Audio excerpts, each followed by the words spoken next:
গল্পের শুরুতে আমরা একটি মেয়েকে দেখতে পাই যে রাতে হেঁটে কাজ থেকে বাড়ি ফিরছে। রাতের সময় এবং মেয়ে হওয়ার কারণে সে বাড়ি যেতে একটু ভয় পাচ্ছে এবং সে খুবই সতর্ক। যখন সে তার অ্যাপার্টমেন্টে পৌঁছায় তখন তার অ্যাপার্টমেন্টের গার্ড তার দিকে তাকিয়ে থাকে, যা দেখে সে খুব বিরক্ত ফিল করে। যখন সে তার ঘরে যায় তার ঘরে কোনো আলো ছিল না। সে তার ফোনের টর্চ লাইট জ্বালিয়ে কাপড় বদলায়। ঠিক তখনই সে বুঝতে পারে যে তার ঘরে অন্য কেউ আছে। সে দেখতে পায় যে তার আলমারিটি খোলা এবং সে যখন কাপা হাতে তার আলমারিটিকে খোলে তখন সেখানে কেউই ছিল না। এটা দেখে সে খুব স্বস্তি পায়। কিন্তু কিছুক্ষণ পরেই তার পিছনে একজন রহস্যময় পুরুষ এসে দাঁড়ায় আর ক্লোরোফর্ম দিয়ে তাকে অজ্ঞান করে দেয়। এবার আমরা কিয়ংমিন নামে একটি মেয়েকে দেখতে পাই যে সেই অ্যাপার্টমেন্টই থাকে যেখানে এইসব ঘটছে। কিয়ংমিন এখানে একা থাকে। সে একটি ব্যাংকে কাজ করে এবং তার ঘরটিও সেই ঘরের নিচে যেখানে এই ঘটনাগুলো ঘটছিল। কিন্তু এখন এখানে একটি ছেলেও কিয়ংমিনের সাথে ঘুমাচ্ছিল। যদিও এই ছেলেটি তার প্রেমিকও নয়, স্বামীও নয়, তাহলে এই ছেলেটি কে? আর এই অদ্ভুত লোকটি কিয়ংমিনের সাথে পোশাক ছাড়াই কেন ঘুমোচ্ছে? এই পুরো ঘটনাটি জানতে গল্পটি শেষ পর্যন্ত অবশ্যই দেখো। ভোর 4টে বাজতেই মেয়েটির ঘড়িতে একটি অ্যালার্ম বেজে ওঠে আর তারপরে এই রহস্যময় লোকটি স্নান করে দুধ খায় এবং চুপচাপেই ঘর থেকে বেরিয়ে যায়। এবার সকালে যখন কিয়ংমিনের ঘুম ওঠে তখন সে খুব ক্লান্ত বোধ করে। অবাক করা বিষয় হলো তাকে দেখে মনে হচ্ছে গত রাতের কোনো ঘটনাই তার আর মনে নেই। এখন সে ফ্রেশ হয়ে স্নান করে এবং খেতে বসে, কিন্তু সে দেখে তার দুধের প্যাকেটে দুধই নেই। তার মনে আছে গতবার প্যাকেটে প্রচুর দুধ ছিল। যাই হোক, সেই দিকে মনোযোগ দেয় না, কারণ অফিসের জন্য তার দেরি হয়ে যাচ্ছিল। সে দ্রুত অফিসের জন্য প্রস্তুত হয় এবং আমরা দেখতে পাই যে দরজার সামনে একটি পুরুষের স্যুট পরে আছে, যাতে কেউ না ভাবে যে সেখানে একা থাকে। কিয়ংমিন একটি ব্যাংকে কাজ করে আর এখানে তার কাজ হলো গ্রাহকদের পলিসি বিক্রি করা। সে খুব ভালো কর্মচারী, কিন্তু সে একটি ভদ্র এবং কম কথা বলে। এই কারণে অন্য কর্মচারী তার ক্লায়েন্টকে তার সামনে দিয়ে নিয়ে চলে যায় আর সে কিছুই করতে পারে না। কিয়ংমিনের খুব বেশি বন্ধু নেই, কিন্তু তার একজন ভালো বন্ধু আছে যার নাম হলো হিয়োজু, আর সেও তার অফিসেই কাজ করে। হিয়োজু তার এমন একজন বন্ধু যে তার জন্য নিজের জীবনও দিতে পারে। ভালো মন্দ সব কিছুতেই সবসময় সে কিয়ংমিনের সাথেই থাকে। বাড়ি ফেরার সময় হিয়োজু তাকে বলে যে তুমি এত ভদ্র কেন? অন্য কেউ তোমার মক্কেলকে তোমার সামনে দিয়ে নিয়ে যাচ্ছে, তবুও তুমি কিছু বলছো না। কিন্তু কিয়ংমিনের মুখে সবসময় একটা বিষণ্ণতা। এখন কিয়ংমিন রাতে তার কাজ সেরে বাড়ি ফিরে আসে। তখন তার গার্ড তাকে একটি পার্সেল দেয়, যেটি কিয়ংমিনের মা তার জন্য রেখে গিয়েছিল। এখন সে তার দরজা খুলতে যায়, তখনই সে দেখতে পায় তার দরজার কভার ইতিমধ্যেই খোলা রয়েছে। সে বুঝতে পারে যে কেউ তার ঘরে ঢোকার চেষ্টা করেছে। কিয়ংমিন সরাসরি তার মাকে ফোন করে এবং জিজ্ঞাসা করে যে তুমি কি দরজার কভার খোলা রেখেছিলে? তার মা এই বিষয়ে বলে যে সে কিছুই জানে না। কিয়ংমিন খুব ক্লান্ত ছিল, তাই সে ঘুমোতে যায়। কিন্তু ঘুমিয়ে পড়ার আগেই সে বুঝতে পারে কেউ তার দরজায় দাঁড়িয়ে আছে। তার পরের মুহূর্তেই কেউ দরজায় কড়া নাড়তে শুরু করে। কিয়ংমিন এটা দেখে খুব ভয় পেয়ে যায়। শুধু তাই নয়, পরের মুহূর্তে কেউ তার দরজার তালা ভাঙানোর চেষ্টা করে। এত রাতে কিয়ংমিন দরজা খোলার সাহস পায় না, তবুও সে সাহস সঞ্চয় করে দরজার গর্ত থেকে ধীরে ধীরে বাইরের দিকে তাকায় এবং বাইরে সে কাউকেই দেখতে পায় না। তারপর সে যখন দরজা খোলে তখন বাইরে কেউই ছিল না। এরপর কিয়ংমিন পুলিশকে ফোন করে এবং এই বিষয়ে সবকিছু বলে। পুলিশ যখন এখানে আসে তখন পুলিশ তাকে বলে যে তোমার বিল্ডিংয়েরই নিশ্চয়ই কেউ হবে। মাতাল অবস্থায় অনেক সময় এরকম হয় যে মানুষ তার নিজের দরজা ভুলে যায় এবং অন্যের দরজায় গিয়ে কড়া নাড়ে।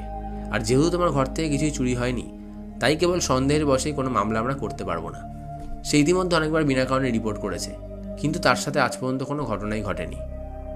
এত কিছু বলার পর পুলিশ সেখান থেকে চলে যায় আর কিয়ংমিনও তারপর তার বিছানায় এসে ঘুমিয়ে পড়ে।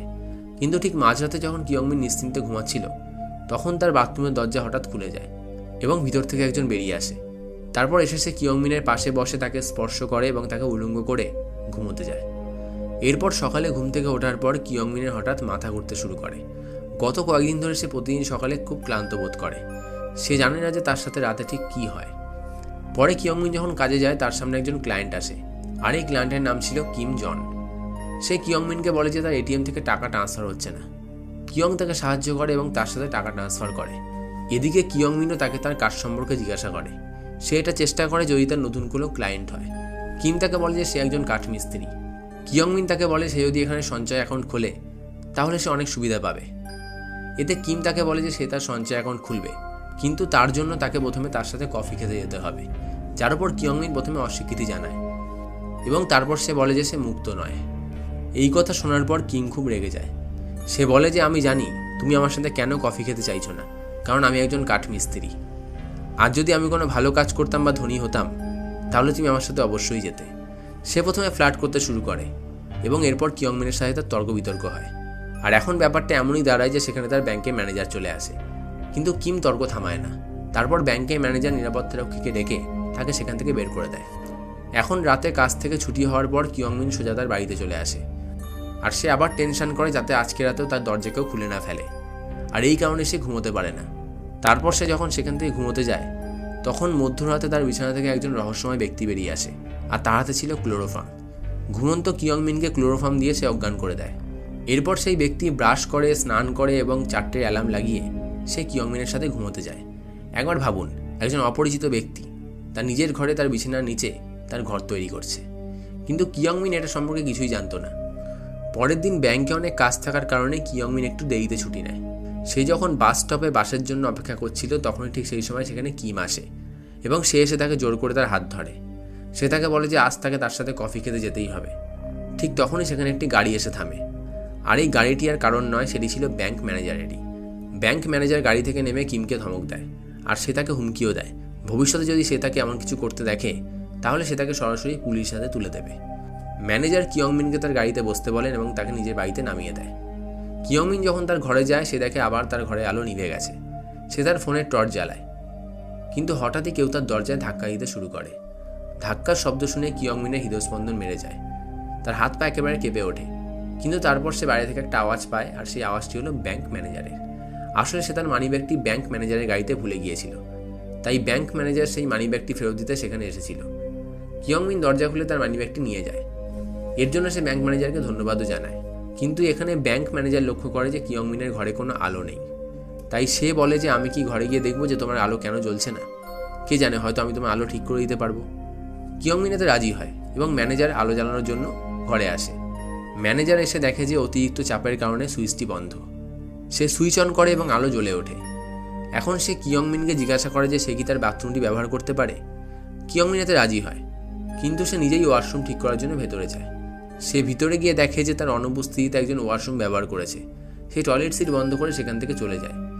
আর এখন সে তার ম্যানেজারকেই সন্দেহ করে, কারণ এতদিন সে তার রুম নম্বর কাউকে বলেনি। তাহলে ম্যানেজার এত বড় অ্যাপার্টমেন্টের মধ্যে তার রুমে কিভাবে এলো? সে ম্যানেজারকে জিজ্ঞাসা করে সে তার রুম নম্বর জানলো কিভাবে, কিন্তু এই প্রশ্নের উত্তর ম্যানেজারের কাছেও ছিল না। তাই সে উত্তর দিতে একটু আটকে যায়। ম্যানেজার যখন হাত ধোয়ার জন্য ভেতরে যায় তখন কিয়ংমিন দরজা বন্ধ করে সোজা নিচে চলে আসে, আর সে সরাসরি পুলিশকে ফোন করে। কিছুক্ষণ পর পুলিশ যখন এখানে আসে তখন সে কিয়ংমিনের দরজা খুলে দেয়। তখন ভেতরের দৃশ্য দেখে তার আত্মা কেঁপে ওঠে, কারণ কেউ আগে থেকেই ম্যানেজারকে হত্যা করে তার দরজায় ঝুলিয়ে রেখেছিল। এখন এখানে কিয়ংমিন ছাড়া আর কেউ ছিল না, তাই এই হত্যাকাণ্ডে পুরো সন্দেহ কিয়ংমিনের ওপরেই যায়। আর সেই কারণেই পুলিশ তাকে জিজ্ঞাসাবাদের জন্য থানায় নিয়ে যায়। পুলিশের সন্দেহ কিয়ংমিন ম্যানেজারকে হত্যার চুক্তি বহুদিন আগে থেকেই করেছিল, এবং লি নামের এই গোয়েন্দাটি বলে যে সে তার ঘর থেকে পুরুষের জিনিসপত্রও পেয়েছে। সে যদি একা থাকে তাহলে তার ঘরে পুরুষের জিনিসপত্র এলো কিভাবে? কিন্তু কিয়ংমিনের কাছে এর কোনো উত্তরই ছিল না, সে শুধু কাঁদছিল। আসলে কিয়ংমিন ছিল নির্দোষ, কিন্তু সমস্ত প্রমাণ ছিল তার বিরুদ্ধে। গোয়েন্দাও তাকে সন্দেহ করে, কিন্তু পরে তদন্তে বাকি গোয়েন্দারা লিখে বলে যে তারা কিয়ংমিনের বিরুদ্ধে কোনো প্রমাণই পায়নি, আর এখন তার বিরুদ্ধে যেহেতু কোনো প্রমাণ নেই তাই পুলিশ তাকে ছেড়ে দেয়।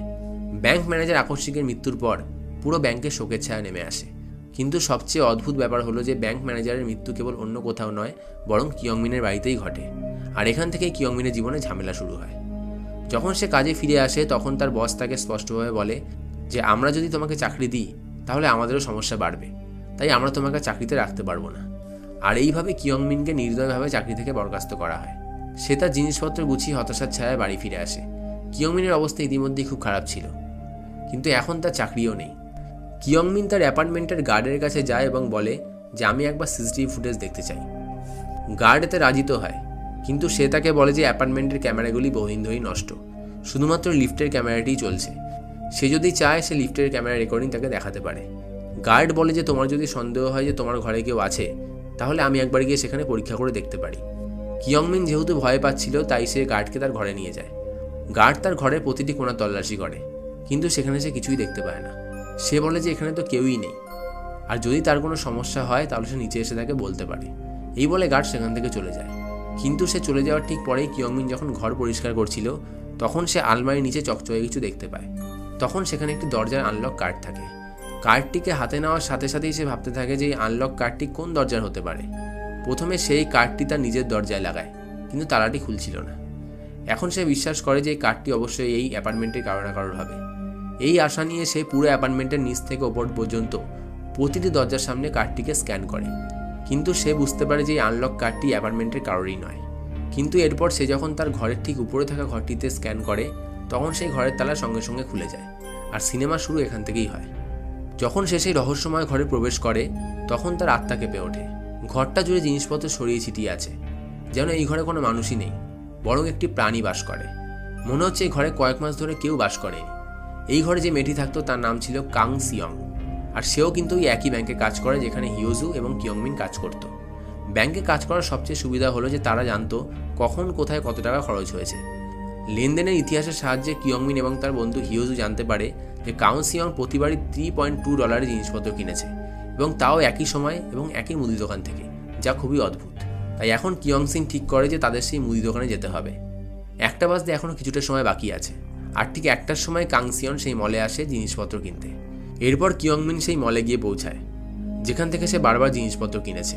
কিয়ংমিন বলে যে আমাদের জানতে হবে যে তার সাথে কি হচ্ছে। এরপর তারা দুজনেই সেই মলে গিয়ে পৌঁছায় যেখান থেকে কিয়ং সিয়ন বারবারই একই পরিমাণ জিনিসপত্র কিনছিল। এখন তারা দুজনেই একটি বেঞ্চে বসেছিল আর অপেক্ষা করছিল 1টা বাজার। আর ঠিক 1টার সময় সেই মেয়েটি সেই দোকানে প্রবেশ করে। সে $3.20 দিয়ে সেই একই জিনিসপত্র কেনে এবং সেখান থেকে চুপচাপ চলে যায়। আর তারা দুজনেই সেই মেয়েটিকে তাড়া করতে শুরু করে। কিছুক্ষণ তাকে তাড়া করার পর মেয়েটি উধাও হয়ে যায়। এখন হিয়াজু সিদ্ধান্ত নেয় যে তাকে ওই মেয়েটিকে ধরতে হবে, আর সেই মেয়েটিকে ধরতে হলে তাদের দুজনকে আলাদা হতে হবে। আর তাদের দুজনের মধ্যেই যদি কেউ তাকে খুঁজে পায়, তাহলে অন্যজনকে সে ফোন করবে। তারা দুজনেই এরপর আলাদা হয়ে যায়। একটু এগিয়ে গেলে কিয়ংমিন দেখতে পায় যে একটি বিড়াল সেই জিনিসপত্রগুলি খাচ্ছিল যেটি সেই মেয়েটি কিনেছিল। খাওয়া দাওয়া শেষ করে সেই বিড়ালটি একটি গেটের ভেতর যায়। সেখানে কিয়ংমিনও সেই বিড়ালটিকে অনুসরণ করে এগিয়ে যায়। কিছু দূরে কিয়ংমিন একটি পুরনো বাড়ি দেখতে পায়, যার দরজায় একটি স্মার্ট তালা ছিল। কিয়ংমিন মনে করে কিয়ং সিয়ন অবশ্যই ভেতরে আছে। সে বিভিন্ন পাসওয়ার্ড দিয়ে তালা খোলার চেষ্টা করে, কিন্তু অনেক চেষ্টা করার পরও দরজাটি খুলছিল না। সে হতাশ হয়ে যায় এবং সে সেখান থেকে চলে যাওয়ার সিদ্ধান্ত নেয়। কিন্তু তখনই তার মনে পড়ে সে সমস্ত পাসওয়ার্ড ট্রাই করেছে, কিন্তু তার ঘরের পাসওয়ার্ড একবারও ট্রাই করেনি। তখন সে সেই দরজাটি খুলতে আবার যায়। যখন সে তার নিজের পাসওয়ার্ড দেয়, তখন দরজাটি খুলে যায়। এরপর কিয়ংমিন খুবই ভয় পেয়েছে, কিন্তু তবুও সে সাহস সঞ্চয় করে ভেতরে চলে যায়। ভেতরে যাওয়ার সাথে সাথেই সে একটি অন্য ঘরে প্রবেশ করে, আর সেখানকার দৃশ্য দেখে তার নিঃশ্বাস বন্ধ হয়ে যায়। সেখানে সে কিয়ং সিয়নকে দেখতে পায়, কিন্তু তাকে কেউ বিছানার সাথে বেঁধে রেখেছে, আর তার অবস্থা প্রায় খারাপ এবং সে প্রায় অর্ধমৃত। এইসব দেখে কিয়ংমিন খুবই ভয় পায় এবং সেখান থেকে পালিয়ে যায়। সে তৎক্ষণাৎ তার সবচেয়ে ভালো বন্ধু হিউজুকে সেখানে ডাকে। তখনই তার মনে হয় একজন পুরুষ সেখানে আসছে। সে সময় নষ্ট না করে তৎক্ষণাৎ সেখানে লুকিয়ে পড়ে। লোকটি ঘরে প্রবেশ করার সাথে সাথে একটি ইঞ্জেকশন বের করে এবং কিয়ংসিনের গায়ে লাগায়। লোকটি আরও বলে যে এবার তার নিচের ঘর থেকে মেয়েটিকে অপহরণ করার সময় এসে গেছে। নিচের ঘর অর্থাৎ সে কিয়ংমিনের কথাই বলছিল। কিয়ংমিনও বিছানার নিচ থেকেই সবকিছু শুনছিল, আর এই সবকিছু শুনে তার আত্মা কেঁপে ওঠে। সে জানতে পারে যে পরবর্তী সংখ্যাটি তার। লোকটি যাওয়ার সাথে সাথেই কিয়ংমিন সেখান থেকে বেরিয়ে আসার চেষ্টা শুরু করে, কিন্তু লোকটি সেখানে আবার ফিরে আসে। লোকটির মুখে একটি মুখোশ ছিল, তাই সেই কারণে কিয়ংমিন তার মুখও দেখতে পায় না। লোকটি যখন এই মেয়েটির চাদরটি খোলে, তখন দেখা যায় যে মেয়েটির দুটো পা নেই। এরপর কিয়ংমিন সেই ঘর থেকে বেরিয়ে আসতে সক্ষম হয়। যখন সেখান থেকে চলে যেতে থাকে, তখন সে দেখতে পায় লোকটি কাস্তে দিয়ে কিয়ংসিনকে কাটতে চলেছে। কিয়ংমিন চেষ্টা করছিল সে কিয়ং সিয়নকে সাহায্য করবে, কিন্তু সে কিছুই করতে পারে না। তার কাছে পালানোর সুযোগ তো ছিল, কিন্তু কিয়ংমিনের পাও এগোচ্ছিল না। এই মুহূর্তে হিয়োজোর ফোন আসে, আর সেই বিপজ্জনক লোকটি কিয়ংমিনের ঠিক পিছনে এসে তাকে বলে যে তোমার ফোনটি পড়ে গেছে। আর এখন এই কথা শুনে কিয়ংমিন সেখান থেকে পালাতে শুরু করে।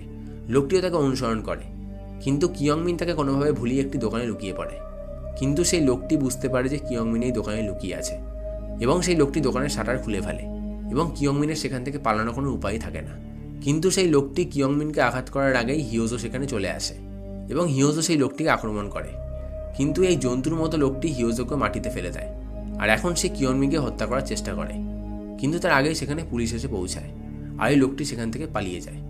এত বড় ঘটনার পর গোয়েন্দা কিয়ংমিনকে সেই লোকটার চেহারা সম্পর্কে জিজ্ঞাসা করে, কিন্তু মুখোশের কারণে কিয়ংমিন কিছুই দেখতে পায়নি, সেটা সে গোয়েন্দাকে জানায়। কিন্তু তার সাথে সে এটাও জানায় যে এই লোকটির হাতে একটি পুরনো ঘড়ি ছিল। পুলিশ ঘটনাস্থলে যায়, তারপর সেখান থেকে তারা ডাস্টবিনে কিয়ং সিয়নের মৃতদেহ দেখতে পায়, যে অনেকগুলো টুকরো করা হয়েছে। তার মানে সেই জন্তু কিয়ং সিনকে টুকরো টুকরো করে এত অল্প সময়ের মধ্যে আবর্জনার ঝুড়িতে ফেলে দিয়েছে। এখন পুলিশ সন্দেহের ভিত্তিতে ক্রিমকে গ্রেপ্তার করে, কারণ সে আগেও অনেকবার কিয়ংমিনকে জ্বালাতন করেছিল, আর তার হাতে একটি খুনির মতো ঘড়িও ছিল। কিন্তু কিম বলে সে নির্দোষ, সে কিছুই করেনি। আর হ্যাঁ, সে একবার কিয়ংমিনকে অনুসরণ তো করেছিল, কারণ তার উপর তার সেদিন খুব রাগ হয়েছিল। কিন্তু সে এত পাগল নয় যে সে কাউকে হত্যা করবে, আর তাও এত নির্মমভাবে। গোয়েন্দা এরপর তাকে জিজ্ঞাসাবাদ করে এবং ডাস্টবিনে কাটা মৃতদেহের ছবি দেখায়, যার ওপর কিম ভুল করে বলে ফেলে যে এই মেয়েটিকে তো খুর দিয়ে হত্যা করা হয়েছে। এখন গোয়েন্দারা তাকে আরও সন্দেহ করে, কিন্তু কিম বলে সে একজন কাঠমিস্ত্রি, তাই সে হাতিয়ারগুলো সম্পর্কে খুব ভালো করেই জানে। এখানে আমরা দেখতে পাই যে এত কিছুর পরে কিয়ংমিন প্রথমে তার ঘর পরিবর্তন করেছে, কারণ সে জানতো যে সেই খুনির পরবর্তী লক্ষ্য কিন্তু সেই। ইতিমধ্যেই তার দরজায় একজন কড়া নাড়তে শুরু করে। সে দেখতে পায় যে সেখানে একজন ডেলিভারি বয় এসেছে, তার হাতে একটি পার্সেলও ছিল, আর সেই পার্সেলটি কিয়ংমিন তুলে নেয়। আর সে যখন এই পার্সেলটি খোলে সে দেখতে পায় এখানে একটি ফোন আছে, আর সেই ফোনটি কিন্তু কিয়ংমিনেরই ছিল, যেটি সে সেই খুনির বাড়িতে ফেলে এসেছিল। ফোনটি চালু করার সাথে সাথে সে কিছু ছবি পায়। পরদিন সে একটি ভিডিও কলও পায়। সেখানে সে দেখতে পায় যে খুনি এখন তার সবচেয়ে ভালো বন্ধু হিয়োজোর বাড়িতে আছে। তার বন্ধুকে বাঁচানোর জন্য কিয়ংমিন তৎক্ষণাৎ হিয়োজোর বাড়িতে যায়, কিন্তু তাড়াহুড়ো করে সে তার দরজা বন্ধ করতেই ভুলে যায়। সেই খুনি এখন হিয়োজোর সাথে একই আচরণ করবে, মানে সেই মেয়েটির সাথে যা করেছিল। কিয়ংমিন তার বাড়িতে এসে পৌঁছায়, কিন্তু দরজাটি বাইরে থেকে তালাবন্ধ ছিল। সে দরজার তালা ভাঙার চেষ্টা করে, আর ঠিক তখনই কিম সেখান থেকে বেরিয়ে আসে। যেহেতু পুলিশ কোনো প্রমাণ পায়নি, তাই তখন পুলিশ তাকে কিমকে ছেড়ে দেয়। কিন্তু কিম কি করে, সে কিয়ংমিনকে অ্যাটাক করে। কিয়ংমিনও পাল্টা লড়াই করে, কিন্তু কিম তাকে বেশি আক্রমণ করে ফেলে। আর এখন সে তাকে মারধর করে যতক্ষণ না পুলিশ এসে তাকে ধরে ফেলে। যখন কিয়ংমিন হিয়োজোকে দেখতে ভিতরে যায়, তখন সে দেখতে পায় খুনি তার দুটো পা কেটে ফেলেছে, কিন্তু খুনি আর এখানে নেই।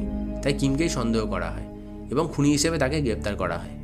হিয়োজো এখন হাসপাতালে ভর্তি, আর কিয়ংমিন তাকে বলে যে তার এই অবস্থার জন্য কিয়ংমিনই দায়ী। কিন্তু হিয়োজো বলে যে এমন কিছুই না, সে খুব তাড়াতাড়ি সুস্থ হয়ে উঠবে। হিয়োজো বলে যে এখন তোমার বাড়ি ফিরে যাওয়া উচিত, কারণ তোমায় খুব ক্লান্ত দেখাচ্ছে। বাড়ি যাওয়ার আগে গোয়েন্দা কিয়ংমিনকে একটি পেঙ্গুইন স্পাই ক্যামেরা দেয়, যা সে তার ঘরে রাখতে পারে এবং পুলিশ তার উপর নজর রাখতে পারে। এরপর কিয়ংমিন তার ঘরেতে আসে, আর সে ক্যামেরাটা লাগায়। কিছুক্ষণ পর সে যখন তার জিনিসপত্র নিতে মুদি দোকানে যায়, তখন সে সেখানে তার পুরনো অ্যাপার্টমেন্টের গার্ডকে দেখতে পায়। প্রথমে কিয়ংমিন তাকে চিনতে পারে না, কিন্তু সেই গার্ড তাকে মনে করিয়ে দেয় যে সে তার পুরনো অ্যাপার্টমেন্টের গার্ড। সেই গার্ড তার সাথে খুবই আজবভাবে কথা বলে।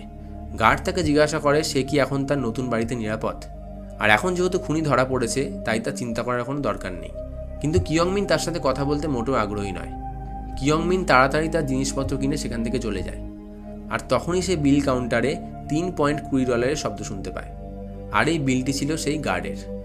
এরপর কিয়ংমিন দেখতে পায় সেই গার্ডটিও সেই একই ঘড়ি পড়ে আছে যেটি সে খুনির হাতে দেখেছিল। আর এই সব কিছু ইঙ্গিত এটাই দেখিয়ে দেয় যে এই খুনি আর কেউ নয়, এই খুনি হলো সেই গার্ডটি। এরপর কিয়ংমিনও সেই গার্ডটিকে সন্দেহ করতে শুরু করে। এবার সে দ্রুত ঘরে আসে এবং এসে সে পুলিশকে ফোন করে। পুলিশ তাকে বলে যে তারা কিমকে রিমান্ডে রেখেছিল, কিন্তু কেউ তাকে খুন করে দিয়েছে। আর এখন এর মানে হলো কিমও খুনি ছিল না, কিন্তু খুনি অন্য কেউ ছিল। আর পুলিশ এখন কিয়ংমিনের পুরনো অ্যাপার্টমেন্টের গার্ডকে সন্দেহ করে, কারণ কিমের হত্যার পর সেখান থেকে সে উধাও হয়ে যায়। পুলিশ কিয়ংমিনকে নিজের যত্ন নিতে বলে, কারণ সেই খুনি এখনও বাইরে ঘুরে বেড়াচ্ছে। কিয়ংমিন খুব ভয় পায়। যখন সে তার পেঙ্গুইন স্পাই ক্যামেরা রেকর্ডিং পরীক্ষা করে, তখন সে দেখতে পায় সেই খুনি তার ঘরে এসেছিল এবং নিজের মুখোশ খুলেছিল। আর এটা দেখার পর কিয়ংমিন অজ্ঞান হয়ে পড়ে যায়, কারণ সে দেখতে পায় সেই খুনি আর কেউ নয়, সেই খুনি হলো সেই একই গার্ড, যে এখনও তার বসার বিছানার নিচে লুকিয়ে আছে। বন্ধুরা, এই দৃশ্যটি ছিল এই সিনেমার সবচেয়ে ভয়াবহ দৃশ্য। এখানে খুনি শিকারের বিছানার নিচে বসে আছে। কিয়ংমিনের হাত পা ভীষণভাবে কাঁপছিল, আর খুনি বিছানার নিচ থেকে বুঝতে পারে যে কিছু একটা সমস্যা হয়েছে। আর কিয়ংমিন সেখান থেকে পালানোর আগেই খুনি তাকে ধরে ফেলে, আর সে তাকে অপহরণ করে একটা পুরনো হোটেলে নিয়ে যায়। কিয়ংমিন যখন চোখ খোলে তখন তার সামনেই সেই গার্ডটি ছিল। গার্ডটি তাকে বলে যে এখান থেকে সে যদি পালাতে পারে তাহলে তার পালানো উচিত, কিন্তু সে যদি তাকে ধরে ফেলে তাহলে সে তার পা কেটে ফেলবে। সে বলে সে সবসময় তাকে খুব পছন্দ করত, কিন্তু সে কখনোই তার অনুভূতিকে কোনো গ্রাহ্যই দেয়নি। তার কারণ ছিল সে একজন প্রহরী। কিয়ংমিন এবার অঝরে কাঁদতে শুরু করে। প্রহরী চুপচাপ আসে এবং তাকে আদর করতে শুরু করে। কিয়ংমিনও এবার তার কান কেটে সেই ঘর থেকে পালিয়ে যায়, কিন্তু সে যেখানেই যায় রাস্তা বন্ধ থাকে। খুনিটি সেই ঘর থেকে বেরিয়ে আসে এবং সে জানতে পারে কিয়ংমিন এখানে লুকিয়ে আছে, এবং এই গার্ডের হাতে রয়েছে একটি কুড়ুল, আর সে চায় যে কিয়ংমিনকে 2 টুকরো করে ফেলতে। ততক্ষণে গোয়েন্দা সঠিক সময় সেখানে পৌঁছে যায়, কিন্তু অন্ধকারের কারণে সে গোয়েন্দা খুনিকে দেখতেই পায় না। আর সেই বিপজ্জনক খুনি পেছন থেকে কুটার দিয়ে গোয়েন্দার উপর আক্রমণ করে এবং সঙ্গে সঙ্গে সেই গোয়েন্দা মারা যায়। আর এখানেই কিয়ংমিনের বেঁচে থাকার শেষ আশাও শেষ। এখন তাকে জীবন বাঁচাতে লড়াই করতে হবে। তার কাছে এখন একটাই উপায় আছে, সেটা হলো লড়াই করে মরা। সে সাহসের সাথে খুনির মুখোমুখি হয়, কিন্তু সেই খুনি তাকে পরাজিত করে দূরে ছুঁড়ে ফেলে দেয়। কিয়ংমিনের মাথা আলমারিতে আঘাত করে এবং সে আহত হয়। যেহেতু এই অ্যাপার্টমেন্টটি পুরনো, তাই আলমারিটিও কাঁচা ছিল, আর তখনই সেই আলমারিটি তাদের দুজনের উপরেই পড়ে যায়। আর এখন তারা দুজনেই আলমারিতে আটকে গেছিল। আর কিয়ংমিনের এমন অবস্থা হয়েছিল যে সে দৌড়াতেও পারছিল না। দুজনেই গুরুতর আহত। কিয়ংমিন তার সমস্ত শক্তি ব্যবহার করে খুনিকে জোরে ধাক্কা দেয়, যার ফলে খুনির মাথায় একটা বড় পেরেক লাগে এবং পেরেকটি খুনির মাথায় ঢুকে যায়, আর সেখানেই সে মারা যায়। সিনেমার দৃশ্যে দেখানো হয়েছে যে কিয়ংমিনকে নির্দোষ ঘোষণা করা হয়, কারণ সে নিজেই আত্মরক্ষার জন্য খুনিকে হত্যা করেছে। এই ঘটনার পর কিয়ংমিনের জীবন সম্পূর্ণভাবে বদলে গিয়েছিল। এখন যদি সে ভিড়ের মধ্যে হেঁটে যায়, তাহলে সবসময় সে সচেতন থাকে, আর তার ঘরে প্রবেশ করার পর সে সর্বদাই পুরো ঘরটিকে পরীক্ষা করে। তো বন্ধুরা, আজকের গল্পটা এটাই ছিল। দেখা হবে নতুন কোনো ভিডিওতে। বাই।